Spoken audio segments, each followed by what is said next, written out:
అనుక్షణం ప్రజల పక్షమైన NFI news కి స్వాగతం. ముందుగా headlines.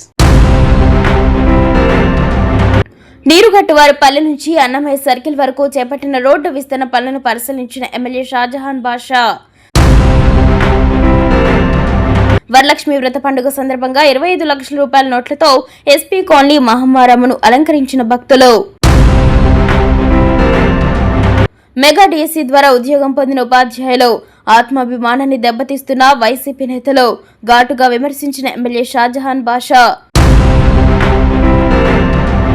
Chippili summer storage tank పై కూటమి ప్రభుత్వం శీతకర్ణం విమర్శించిన వైకాపా ఇన్ఛార్జ్ నిసార్ అహ్మద్.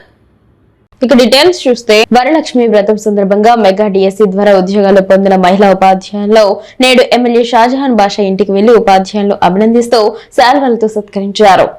టీఎన్ఆర్ కాలనీలో నివాసం ఉంటున్న నిరుపేద కుటుంబానికి చెందిన రేణుకాబాయి ఎగువ కురవంకలో నివాసం ఉంటూ రవి కుటుంబ సభ్యులను ఎమ్మెల్యే షాజహాన్ బాషా నేరుగా ఎరిగి కలిసి వారికి శాల్వాలతో సత్కరించి అభినందించారు. ఈ సందర్భంగా ఎమ్మెల్యే మాట్లాడుతూ ఆత్మగౌరవంతో ఉద్యోగం పొంది మెగా డిఎస్సీ ద్వారా ఉద్యోగం పొందిన ఉపాధ్యాయులను అవమానిస్తూ ప్రతిపక్ష వైసీపీ పార్టీ నేతలు చేస్తున్న ఆరోపణలు తిప్పికొట్టారు. 7 సంవత్సరాల పాటు సుదీర్ఘంగా కోచింగ్ సెంటర్లో శిక్షణ పొంది కష్టపడి చదివి డిఎస్సీ ద్వారా ఉద్యోగం పొందిన ఉపాధ్యాయుల ఆత్మగౌరవాన్ని దెబ్బతీసే విధంగా వైసీపీ నేతలు విమర్శలు ఉన్నాయని, వైసీపీ నేతలు ఇలాంటి నీతిమాలిన కార్యక్రమాలు చేయడం మంచి పద్ధతి కాదని హెచ్చరించారు. ఈ కార్యక్రమంలో ఎమ్మెల్యేతో పాటు ఉపాధ్యాయుల కుటుంబ సభ్యులు ఇంత బాధ్యతగా ఇంత పారదర్శకంగా మీరు చదివిన దానికోసం ఇంత మంచిగా మ్యాగ్నానిమస్ గా మీకు ఉద్యోగం రావడం జరిగింది. ఈ మాట్లాడే వాళ్లకు ప్రతిపక్ష పార్టీ వాళ్ళకి ఏం మెసేజ్ ఇస్తారు మీరు? సార్, యాక్చువల్గా ఏదీ లేదు కాబట్టి ఏదో ఒక బురద జల్లాలని చెప్పడం తప్పితే కానీ యాక్చువల్గా కష్టపడిన వాళ్ళు అక్కడ కోచింగ్ సెంటర్లో మేము దూరంగా ఉండి ఎలా తిన్నామో తినలేదో ఒక్కరోజు మేము వంట చేసుకుంటే ఒక రసం పెట్టుకుంటే 3 days అదే తినేవాడిని. ఆ విధంగా రూముల్లో ఉండి ఎంత కష్టపడితే తప్ప ఈ ఉద్యోగాలు రాలేదు. వాళ్ళు మరీ ఇంత అవహేళన చేయడం, కష్టపడి సంపాదించుకున్న వాళ్ళ కష్టాన్ని నేను 2025 డిఎస్సీ నోటిఫికేషన్లో ఎస్జిటి ఉద్యోగం సాధించినాను. గత 7 సంవత్సరాలుగా నోటిఫికేషన్ లేదు. నోటిఫికేషన్ వస్తుందని 7 సంవత్సరాలుగా ప్రిపేర్ అవుతున్నాము. అంటే మాకెంతో ప్రతిభ ఉంది, దాన్ని కనపరుచుకోవడానికి గవర్నమెంట్ వస్తానంటే నోటిఫికేషన్ ఇచ్చింది. మా ప్రతిభను మేము వెల్లడించుకొని గవర్నమెంట్ ఉద్యోగం సాధించుకున్నాము. మీరు ప్రశ్నిస్తున్నది మమ్మల్ని కాదు, మా ప్రతిభను ప్రశ్నిస్తున్నారు. మా ప్రతిభ వల్లే మాకు ఉద్యోగం వచ్చింది. మేము ఎక్కడ ఏమి డబ్బులు పెట్టి కొనుక్కోలేదు. మాకు అంత స్తోమత లేదు. ఫస్ట్ మాకు మా అమ్మ ఒక్కటే ఉంది. కష్టపడి మాకు కూలి చేసి సాక్కునింది. అలాంటిది మేము వారానికి సంపాదించి తినేవాళ్ళము.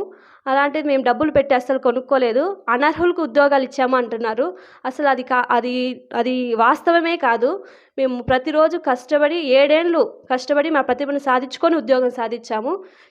ఇది మా కష్టార్జితం. ఇది మా ఆత్మగౌరవాన్ని మీరు ప్రశ్నిస్తున్నారు.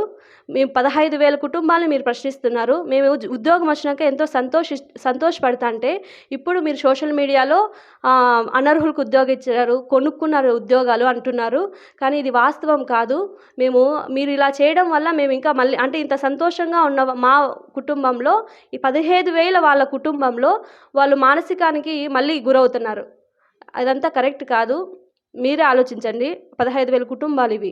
పల్లి కాన్స్టిట్యుయెన్సీ ఏదైతే ఈ ఏరియా చాలా మారుమూల ఏరియా, ఈ మాత్రం ఇక్కడ మొత్తం అట్లా అంతంత మాత్రమే స్లమ్ లాగా అని చెప్పచ్చు. అక్కడ ఈ పాప ఏదైతే ఇప్పుడు మాట్లాడిందో ఈమె పేరు వచ్చింది రేణుకాబాయి. ఈరోజు చాలా బాధ్యతగా తన స్థాయికి సమర్థవంతంగా ఈరోజు బాగా చదివిన తర్వాత ఈరోజు ఈ స్థాయికి వచ్చింది. ఎందుకంటే ఎవరైనా మనిషి ఇంత కష్టపడి ఒక స్థాయికి చేరిన తర్వాత నువ్వు దొడ్డిదారిన వచ్చావు, నువ్వు వెనక నుంచి వచ్చావు, నువ్వు మోసం చేసి వచ్చినావంటే నిజంగా వాళ్ళ మనసులు కుదించిపోతాయి. దయచేసి మనం మానవతా విలువలు, మంచి సమాజం కోసం ఈ చెడు రాజకీయాలకు మంచిది కాదు. మనం వీళ్ళ జీవితాలతో ఆడుకునేది సమంజసం కాదు. అందుకోసం ఈరోజు ఎవరైతే రేణుకాబాయి మాట్లాడింది ఆ మనసులోని మాట, పక్కన వాళ్ళ తల్లి ఉంది, వాళ్ళ అన్న ఉన్నాడు. ఈరోజు ఆ కుటుంబం ఎక్కడి నుంచి వచ్చింది, ఏ స్థాయికి వచ్చిందని చెప్పి ఈమె దీనికి ఆదర్శం అని తెలియజేస్తూ మనం ఈ చౌకబార రాజకీయాలు మానుకోవాలని చెప్పి సవినయంగా కోరుతున్నాను. ఈ ఉద్యోగంలో ఈరోజు ప్రతిపక్ష వైఎస్ఆర్ పార్టీ వాళ్ళు చాలా మాట్లాడుతున్నారు. దీంట్లో ఇట్లా జరిగింది అట్లా జరిగింది. నేను మీ ఇంటికి ఎందుకు వస్తున్నంటే అట్లా ఏమన్నా మీకు ఎవరైనా ఏదన్నా చేశారా, మీరు ఎవరికన్నా డబ్బు ఏమైనా ఇచ్చారా, ఏమైనా, ఎందుకంటే మీ దగ్గర ఉన్న పరిస్థితి దేవుని తెలుసు, మీకు తెలుసు. ఏమి మీ అమ్మగారు కష్టపడి కూలి పని చేసి మీకు ఈరోజు ఈ స్థాయికి తీసుకొచ్చారు. మీ తమ్ముడు మీ అన్న ఈరోజు ఇక్కడ ఒక మెడికల్ స్టోర్లో పనిచేస్తున్నారు. సో ఈ కుటుంబానికి మీరు మీ అమ్మకు రెండు కళ్ళు, అర్థమైందా? సో ఇటువంటి నాకు కూడా తెలుసుకోవాలా ఏం జరిగింది. ఇది ఏదో అపోజిషన్ వాళ్ళు చేసిన ఎక్కువ మాట్లాడుతూ ఉన్నారు కదా, వాళ్ళకు కూడా తెలవాలని మీ ఇంటికి వచ్చానమ్మా. ఈరోజు పెద్దలు చంద్రబాబు నాయుడు గారికి, లోకేష్ బాబు గారికి మీరు ద్వారా నా ద్వారా మీరు ఏం మెసేజ్ ఇవ్వబోతున్నారు? మీ నాన్నగారు లేరు. అబ్బో, ఎంతమంది మీరు పిల్లలు? మీ అన్న ఏం చేస్తారు? ఇది మన ఫార్మసీలో, రైట్. ఇప్పుడు ఈ ఉద్యోగం ఎవరికన్నా మీరు డబ్బులు ఏమైనా ఇచ్చారా? అసలు లేదు సార్, అంత స్తోమత మాకు లేదు సార్. ఇప్పుడు కూడా మీరు చూస్తా అంటారు, మాకు అంత స్తోమత లేదు. మా అమ్మ అయితే కూలి పని చేసి చదివి మీరు బేల్దారి పని చేశారు. ఎక్కడమ్మా? ఇక్కడే ఉంది. వెరీ గుడ్, గ్రేట్ అమ్మా మీరు. అట్లా అప్పుడు అంటే మా అమ్మ కష్టం చూసి నేను చదివి జాబ్ సాధించాలని సాధించాను సార్. Very good. మీకు ఎవరైనా పైరువులు చేసి ఉద్యోగాలు ఎంత కష్టపడినారో మాకు తెలుసు sir. Very good, very good. పగలు రాత్రి ప్రతిరోజు ఎన్ని గంటలకు లేసి ఎన్ని గంటలు పడుకున్నాము, ఎంత కష్టపడినామో మాకు తెలుసు సార్.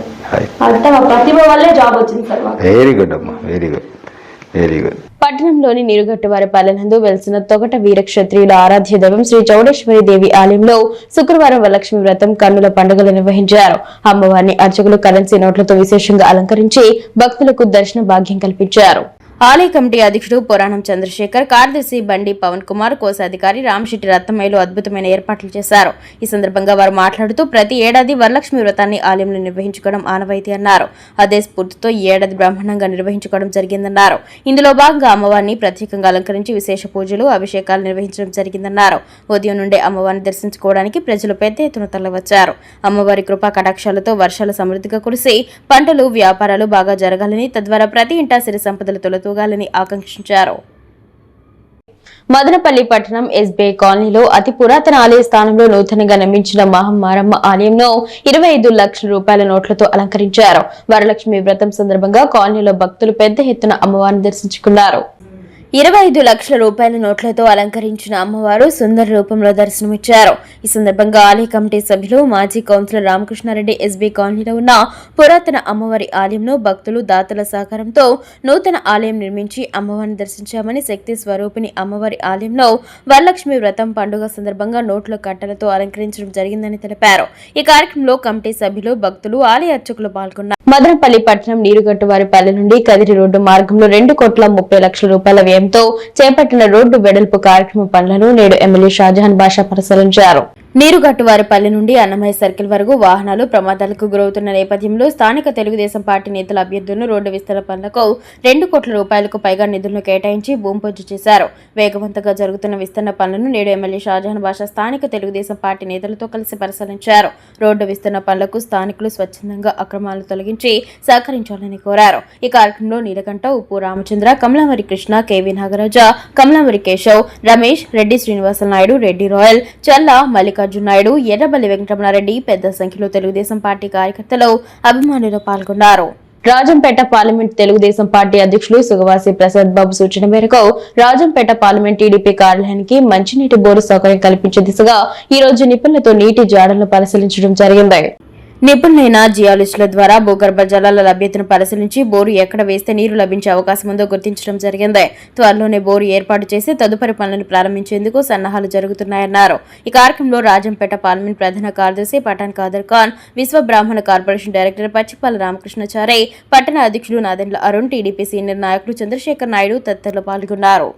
మదనపల్లె ప్రజల దాహత్తుని శాశ్వతంగా తీర్చాలనే సంకల్పంతో మహానేత దివంగత ముఖ్యమంత్రి డాక్టర్ వైఎస్ రాజశేఖర రెడ్డి హయాంలో 2007లో చేపట్టిన చిప్పిలి సమ్మర్ స్టోరేజ్ ట్యాంకుల పనులు నేటికి పూర్తి స్థాయిలో అందుబాటులోకి రాకపోవడం దురదృష్టకరమని వైఎస్ఆర్ కాంగ్రెస్ పార్టీ నాయకులు ఆవేదన వ్యక్తం చేశారు. శుక్రవారం మదనపల్లె వైఎస్ఆర్ కాంగ్రెస్ పార్టీ సమన్వయకర్త ఎస్ నిసార్ అహ్మద్ ఆధ్వర్యంలో పార్టీ నాయకులు చిప్పిలి సమ్మర్ స్టోరేజ్ ట్యాంక్ ను క్షేత్రస్థాయిలో పరిశీలించారు. ట్యాంక్ నిర్మాణం, నీటి నిల్వ పరిస్థితి, మొరవ, స్పిల్వే, కాలువ అనుసంధానం, మదనపల్లెకు నీటి సరఫరాకు సంబంధించిన మౌలిక సదుపాయాలను పరిశీలించారు. అనంతరం విలేకరుల సమావేశంలో నిసార్ అహ్మద్ మదనపల్లె పట్టణ ప్రజలకు శాశ్వతంగా తాగునీరు అందించాలనే ఉద్దేశంతో వైఎస్ రాజశేఖర రెడ్డి ముఖ్యమంత్రిగా ఉన్న సమయంలో ఈ ప్రాజెక్టును ప్రాధాన్యత ఇచ్చారని గుర్తు చేశారు. హంద్రనివా ద్వారా కృష్ణా జలాలను తీసుకువచ్చి చిప్పిలి సమ్మర్ స్టోరేజ్ ట్యాంకులో నిల్వ చేసి పూర్వ ప్రజలకు తాగునీరు అందించాలనే గొప్ప లక్ష్యంతో ఈ ప్రాజెక్టును రూపొందించారని, 2 దశాబ్దాలు గడిచిన ప్రాజెక్టులోని కీలకమైన పనులు పూర్తి కాకపోవడం పాలకుల నిర్లక్ష్యానికి నిదర్శనమన్నారు. మాజీ municipal vice chairman Jinka Chalapathi మాట్లాడుతూ, ఒకవైపు మదనపల్లె ప్రజలు వేసవి కాలంలో తాగునీటి కోసం ఇబ్బందులు పడుతుంటే, మరోవైపు ప్రజలకు శాశ్వత పరిష్కారం చూపాల్సిన సమ్మర్ స్టోరేజ్ ట్యాంక్ పనులు ఇంకా పూర్తి స్థాయిలో అందుబాటులోకి రాకపోవడం బాధాకరమన్నారు. ఈ కార్యక్రమంలో పార్టీ మేధావుల ఫోరం రాష్ట్ర కార్యదర్శి విఎస్ రెడ్డి, మండల మాజీ వైస్ ఎంపీపీ రమణ, అగ్గిశెట్టిపల్లి మాజీ సర్పంచ్ శరద్ రెడ్డి, కొత్తపల్లి మహేష్, నాగార్జున నాయుడు, యూనస్, బయ్యారెడ్డి, చిప్పిలి మల్లికార్జున రెడ్డి, అగ్గిశెట్టిపల్లి రమణ, యాసిన్, నవాజ్ అలీఖాన్, సాదిక్, ముజీబ్, చీకలపేలుప చలపతి, చంద్ర, షేక్ జబీ, మాలిపాడు చలపతి, చెన్నకృష్ణులు పాల్గొన్నారు. అందరికీ నమస్కారం. ఈరోజు మేము వచ్చింది వైఎస్ఆర్ కాంగ్రెస్ పార్టీ మదనపల్లి శ్రేణులందరూ ఇక్కడికి వచ్చేసిందను. ఇక్కడ summer storage tank, Chippili summer storage tank దగ్గర వచ్చి ఉండే పరిస్థితులందరినీ సమీక్షించి ఏమి ఇక్కడ జరిగింది ఏమి అనేది కూడా చూడడం జరుగుతూ ఉంది.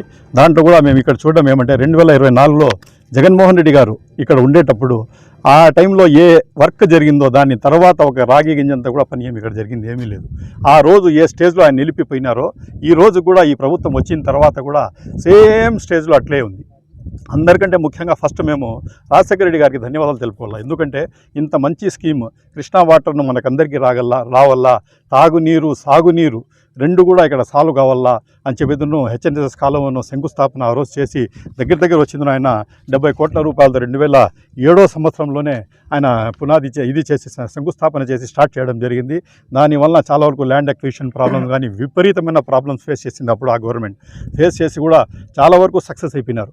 దాని తర్వాత పుంగనూరు బ్రాంచ్ కెనాల్ అని కూడా తీసుకుని వచ్చేసి దాన్ని కూడా మనము కుప్పం వరకు నీళ్లు అందించాలనే ఉద్దేశంతో పుంగనూరు బ్రాంచ్ కెనాల్ని కూడా తేవడం జరిగింది. ఇక్కడ వచ్చిన మదనపల్లి కూడా వాటర్ ప్రాబ్లం విపరీతంగా ఉంది. ఇంత ముందు కూడా వెలుగల్లులో రాయచోటులో అనుక్షణం ప్రజల పక్షం NN5 న్యూస్ ఇంతటితో సమాప్తం. తిరిగి రేపటి బులెటిన్లో మళ్ళీ కలుసుకుందాం. అంతవరకు సెలవు, నమస్కారం.